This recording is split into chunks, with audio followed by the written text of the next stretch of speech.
Perfect. Okay. So this is what we're going to be focusing on. Today we're supposed to go on what is being, levels, parallel, blah blah blah. But there's no time. So no wonder he said 2 to 3 months. It is well. Anywho, so we'll be starting with what is being, a definition of being, the three levels of being, parallel of the spiritual man, walking the path of righteousness. Here is, we'll talk about what I call the three P's. Here is another module where we'll talk about the ease of obedience, because obedience is actually easy. Rebellion is hard. Um, I'm laughing because there was a time I thought, what do you mean that obedience is easy? Because my mentor, she would always tell me, she would say, I'm addicted to obedience. I'm addicted to obeying him. I'm obsessed with. I'm like, this woman, calm down. What do you mean? I mean, I get it. We are all supposed to obey God and all of that. But then there has to be some let up now. We're flesh and blood and whatnot. Until he began to teach me. And the more I learned, the more it became obvious that this obedience thing is a matter of how dead is your flesh and how alive is your spirit man. And also the consciousness that every time I was given an instruction, no matter how small or no matter how big, and I decided to do the classic, oh, later, or oh, I don't have the money for it, or whatever excuse, that was the same thing as witchcraft, because rebellion is as the sin of witchcraft. Basically, you are flying on, what is it called? Broomsticks. That is, you think that, oh, I couldn't do it. I couldn't host the event because I don't have the money to, book a fancy hall or meeting. I couldn't do an extravagant campaign. Can you hear me? Hello, can you hear me? Yes, I can. Oh, perfect. I saw something. You said my network was, yeah. So anyway, and then I you, can hear you. Yes. okay, so then you think you have an excuse for whatever reason. You think the reason he told you build this app, and you think, what do I know about building apps? You did not even think to ask, okay, but how would these things be?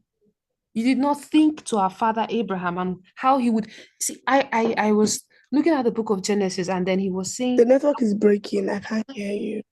okay, how about now?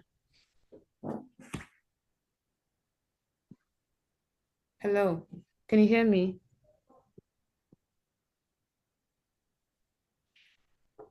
Hello, Anne.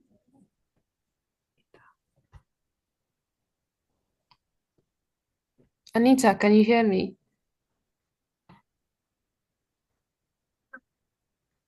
Hello. I wonder if she can hear me.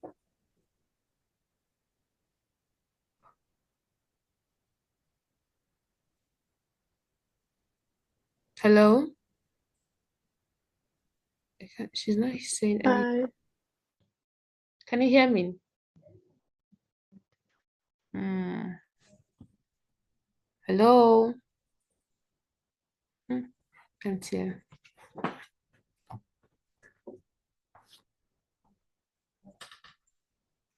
Please let me know if you can hear me. Hi. Okay, okay, okay. I'm so sorry. Can you hear me now?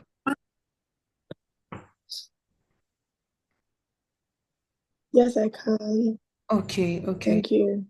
okay, okay. Let me. Okay. Hmm. I'm trying to share my screen. Mhm. Okay, okay. So this one is on the ease of being, the readiness module to be ready. And this particular one is going to teach on how that readiness is not what we think it is. Readiness is more about what you're willing to give than what you think you have. So readiness is not what you think you have. Readiness is not about, oh, I don't have the machines. Readiness is not about, oh, I do not have the certification. Readiness is not about, oh, I do not have the time. Readiness is not about, oh, I don't have the support. I don't think I'm tall enough, or I don't think I'm short enough. I don't meet the requirements. The only requirements you need to meet are the requirements of heaven. And this module will teach you that that requirement of heaven hinges on one thing alone, and that is, what are you willing to give? And so, author, finisher, refiner, the proof is prosperity, the power of now. Those are all sub topics over the readiness module. And then we talk about gaplessness. This is my favorite thing. This is my favorite part of it, but you'll see why in due time by God's grace. And then there's the principle of being, the divine dweller's prototype, what is good for you and yours, excellence, the call of being, the core expression syndicate. This one, this one talks about how that potential, that thing we all call potential, that thing of, oh, I have potential. I know I can do it. There's prophecy over me. You don't want to listen to that voice. That's the enemy. Okay, and then finally we look at ownership. It is not for kings or Lemuel. And here I like to think of how that in economics we are taught the four factors of production. There's land, labor, capital, and entrepreneurship. And typically these are what you need in order to be able to produce any goods and services to earn you profits, right? But here in the kingdom, there are four key factors that you need to have in place, that you need to take cognizance of in order to be a productive Christian, a productive human being in general. So I know you are seeing pain, purpose, path, and person. I am wondering, how exactly is pain? But you probably have an idea, but it's going to show you just going to give you a more wholesome view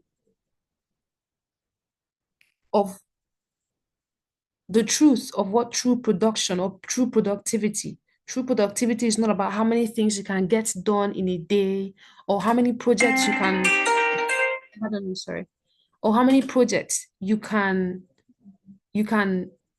handle in a year, or how many events and conferences you threw in the name of God, or your performance metrics, or how many likes that video or webinar on how Jesus is the truth, blah, blah, blah, blah, blah.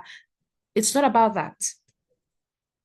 And you're just going to get an overview. And then this ownership is also going to tell us and teach us about how that we keep, no, not we, because that's no longer me, how that we are not to tackle projects. We are not to tackle being productive as peasants. I don't like to use the word peasants, but it's very rampant. So we are not to follow the path of purpose with small eyes, because we serve a big God. The Bible says the earth is the Lord's and its fullness thereof. So why is it that in the church, not just in the church, Christians, or just the average person that claims to answer to the name of Jesus, why is it that when you ask him, oh, what are your goals? You don't see people yearning, at least for the majority, for the greater majority, you don't see people yearning or desiring or even believing that they can take the nations as they keep posting and chanting about. After you're speaking in tongues, you go to bed, and the following morning you're like, now wow, what this country safe. How? You finish chanting and claiming, global nation, blah, blah, blah. My father is the owner of the universe. We'll take the world, we'll take nations for you. How are you going to take, what's your plan? And the more outrageous thing is that I think even more important than having a plan is that that plan is supposed to come from God. It's not going to come from your, 6-step outline to world domination. So, phase one, I get my law degree in the University of Harvard or Harvard Law. Phase two, I get married to Otedola's son and I position myself. Phase three, I pay 6 branding agencies or 6 digital agencies and 8 billboards to broadcast my name and this project. Except the Lord build a house, the builders build in vain. You go to him, you speak in tongues, you present your vision. Abba, I do not see the future, but you are the vision through whom I see. You are he who created the seeing eyes and the hearing ears. How shall these things be? Like our father Abraham, when the Lord told him, you will have a son, even when his wife laughed. The man, it's intriguing that he, of all people, was called the father of faith. But I noticed something. He's one of the few people that when God gave a promise that just seemed outrageous to the human mind, he asked, but how shall these things be? And then the Lord was like, oh, I am your, he said, I am your exceeding great reward. Baba was like, okay, but but how shall he wanted to believe? But how is it that what is his name? Elizabeth's husband in the New Testament, is it the priest Zachariah? When the angel came and told him that you will have a son and he will be anointed from birth, the John, yes, you name him John and all of that. He he asked the same thing if you look at it from the outside, but the difference is in the heart posture. Abraham asked in order that he might be persuaded because he wanted to believe. He did not, it wasn't out of doubt, like when God says, oh, you will see in 3 years' time, you shall deliver your people. He didn't just say yes because it's God, God has spoken, no, let's just say yes. He agreed. And then he was like, okay, but how shall these things be? It did not come from a heart posture of like it came from a decision to want to believe, a desire, and God saw through that. And so, in the case of Mr. Zechariah, he was made mute because he knew the God, and he chose. It is my belief that he chose to not believe. He shut his heart to not believe in it. He didn't ask that question to the angel out of okay, please, I mean, I want to believe, just help my unbelief. It wasn't like I'm reminded of that person that wanted healing. And it was like, Jesus, son of David, help my unbelief. Yes, that was the heart posture of Abraham, and that was the difference between him and Zechariah. And so, when I think of faith, when I think of, oh, we will take nations for you, and blah, blah, blah, blah, blah, and getting blueprints from God and things like that, it takes a certain kind of faith, and only God can give it to you. Your perfect planning, your vision boards, your expensive planners, your notions templates, all of that, your degrees, it will mean nothing if the Lord was not in it. And so we'll talk about ownership the right way, the righteous way. And yeah, I'm trusting God to finish his work, to start, finish, and refine his work. Um, Anne and Anita. I keep calling you Anne. My bad. My bad. Mm, Any questions? maybe from the next class I will have questions, but Mm, now I'm just enjoying it and soaking in everything. mm, So yeah, mm. Okay, that's lovely. I'm glad you don't have questions, but I'm looking forward to just interacting more. And okay, so I'll share the assessment worksheet. I'll give you the link later by tomorrow, and okay. we'll go from there. And then I'll give you the link where we shall have meetings.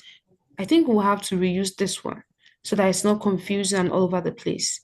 But yeah, and any questions you have, please feel free to ask. And don't forget about those tools, the Yes, etymology, dictionary, and all of that. You can download the app. Okay, I'll show you the one I use. You can download the etymology dictionary and just a regular dictionary as well, and then the Strong's Concordance. And I shall also include this on the mm, assessment worksheet so that you know, so you don't forget, so that by next class you can follow along. And even before then, I'm trusting that in your personal time of study and intimacy with God, you can incorporate these tools if you haven't already. That's if you aren't already. So, yeah, thank you so much for being uh, here. thank you. Thank you so much for being here. Yeah, thank you. This is past 9 already. Okay, thank you so Yeah. much. Have a lovely evening. Uh, Bye bye. you- Next week, see you next week. Bye. Bye.